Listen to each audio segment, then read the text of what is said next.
Welcome to the hyperscaled, high-gravity Colosseum of the late Cretaceous South America, an environment that pushed the absolute mathematics of terrestrial biology into a zone of pure biomechanical madness. 99 million years ago, the Candeleros Formation of Argentina was not a place for experimental design or delicate evolutionary subtleties. It was an industrial ecosystem built for maximum mass and structural trauma. In this theatre of giants, the vegetation buffets weren't composed of low-lying bushes, but of 90-ton, house-sized titanosaurian sauropods that altered the very gravity of the floodplains with every step. To harvest a landscape populated by living mountains, evolution could not just rely on the standard predator toolkit. It had to deploy a specialized biological machine capable of tracking, slicing, and systematically wearing down the largest source of animal protein in Earth's history. Enter Giganotosaurus carolinii, the silent scavenger, the olfactory dreadnought, and the undisputed corporate monopoly holder of the Patagonian wilderness. For decades, the global media database and cinematic universe have locked this monster into a shallow, repetitive narrative, framing it purely as a faster, slightly larger gladiator alternative to the North American Tyrannosaurus rex. But modern forensic paleontology, high-resolution intracranial CT scanning, and computational fluid dynamics have officially deleted that cinematic fan fiction from the scientific archive. The real Giganotosaurus did not operate like a frantic, agile movie monster. It was an 8-ton, 13-meter mobile processing plant that conquered its ecosystem through a terrifying, low-frequency strategic monopoly. The absolute dominance of smell. To understand Giganotosaurus is to move past the superficial obsession with raw teeth and claws and confront a predator whose entire neurological and cranial architecture was engineered around a massive, high-capacity internal sonar system tuned directly to the frequency of decaying flesh and bleeding megafauna. We begin by executing a severe structural audit on the skull of this South American titan, a specimen that remains one of the most spectacular examples of extreme osteological inflation in the vertebrate record. The skull of Giganotosaurus could reach an astonishing length of 1.8 meters, a massive, elongated block of bone that was significantly longer than that of a mature T-Rex. But looking at the external surface gives an incomplete picture of the internal engineering.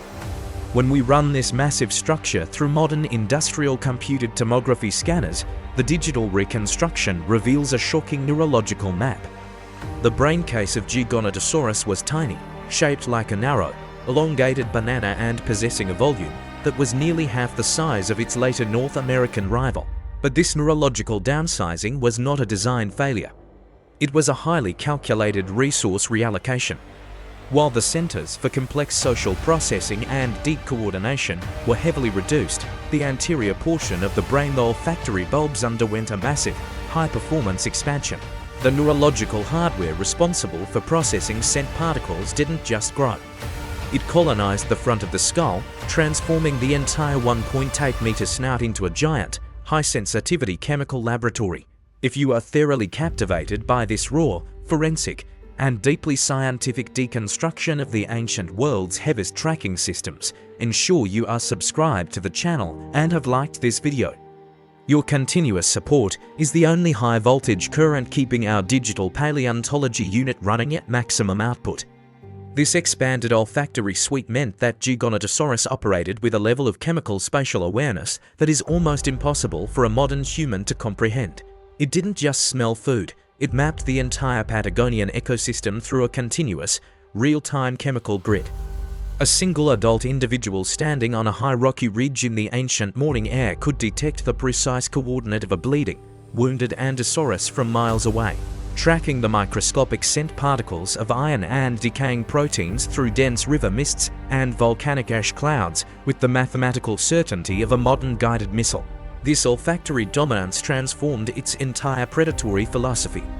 Giganotosaurus did not need to waste precious metabolic energy executing high-speed, high-risk ballistic sprints across unstable floodplains.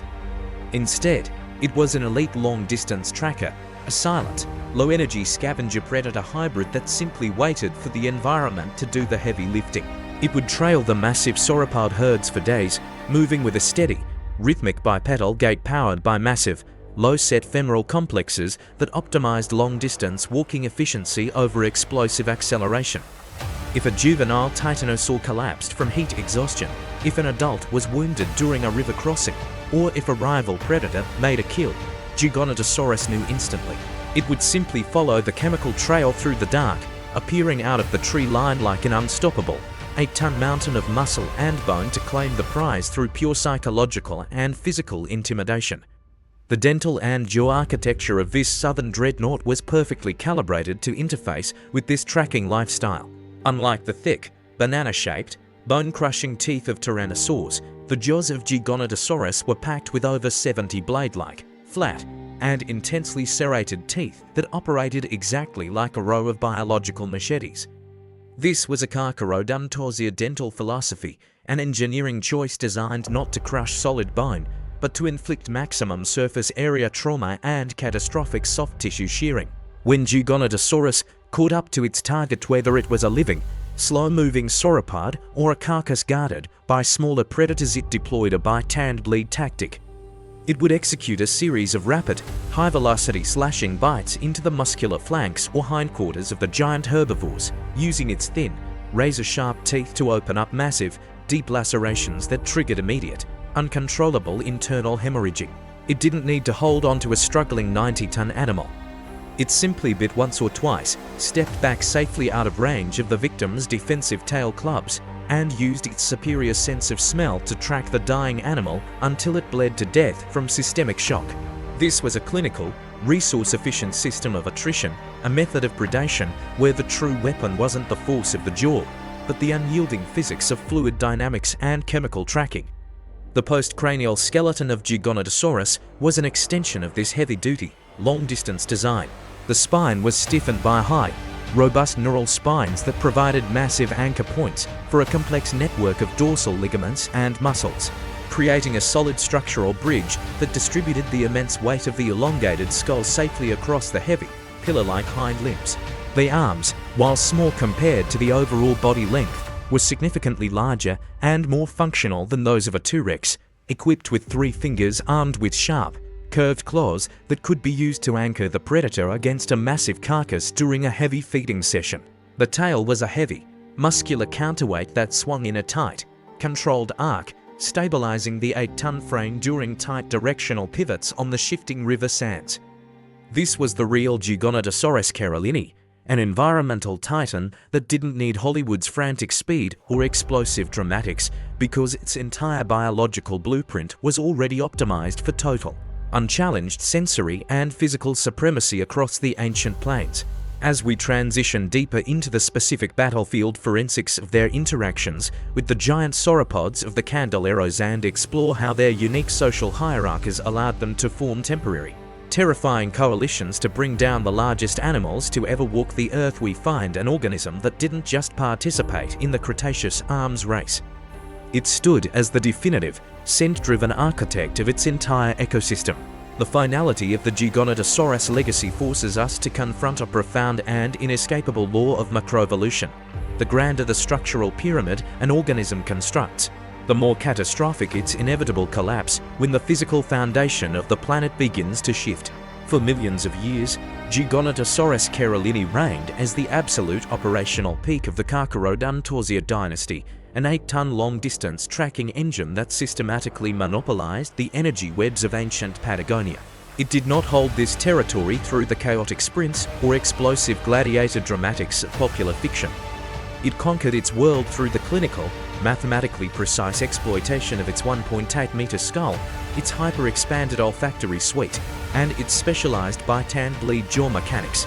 It was a predator engineered specifically to harvest living mountains, an apex platform whose entire existence was a calculated interface with the 90-ton titanosaurs that walked the Candeleros plains. But this extreme level of ecological customization was a high-stakes gambling strategy that left Giganotosaurus completely exposed to systemic, planetary redesigns.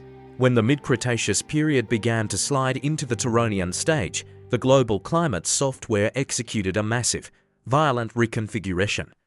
The tectonic plates beneath South America shifted, triggering a wave of intense, sustained volcanism that altered ocean currents, elevated global temperatures, and introduced a rapid, irreversible restructuring of the inland flora. The vast, braided river deltas and wet, humid floodplains that had sustained the massive herds of Ankylosaurus and Giganotosaurus began to dry out, replaced by shifting, hyperarid environments and fragmented scrub forests.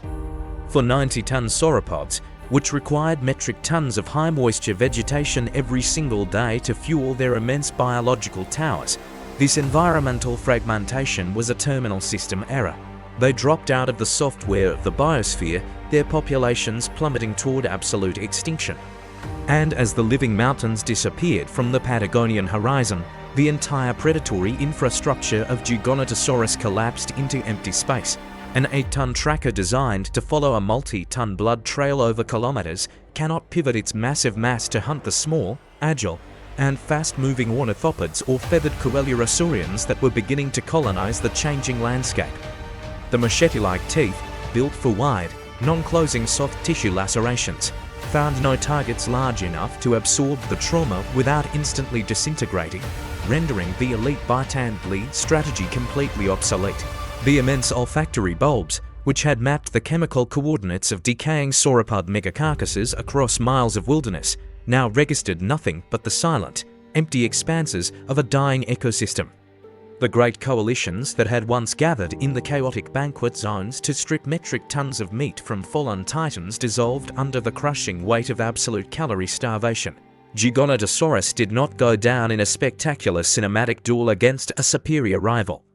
It was systematically starved out by the slow, microscopic erosion of its food supply, its empire turning to dust as the titans it was built to kill vanished from the earth.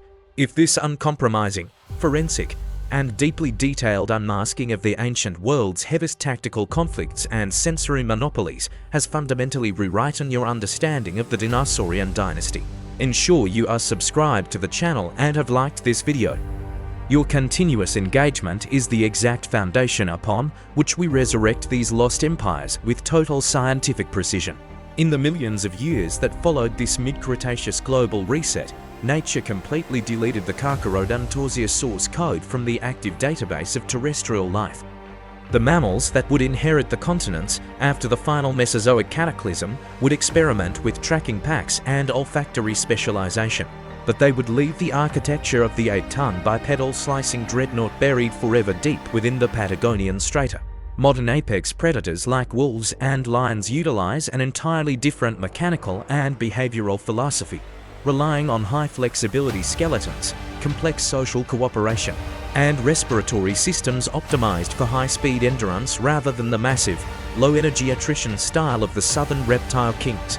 Giganotosaurus remains the absolute, unrepeated boundary of what vertebrate predation can achieve when scaled to the limits of structural physics. Today, when we uncover a blade-like, heavily serrated tooth or a massive, banana-shaped braincase fossil in the red sands of Argentina, we are not looking at a primitive evolutionary dead end or a simple alternative to a T-Rex. We are looking at the true sovereign of the ancient tracking grids. We are looking at an environmental titan that took a world of living mountains and forced it to run on a clock defined entirely by the sharpness of its teeth and the density of its scent grid.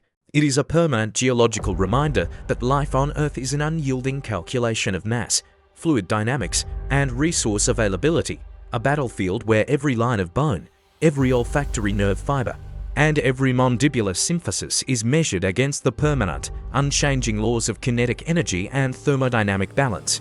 The era of the silent scavenger has drawn to a definitive close, its water-choked kingdom buried under modern deserts and stone, but the archives of the Valley of Titans ensure that the memory of its olfactory dominance remains forever etched into the history of life on Earth.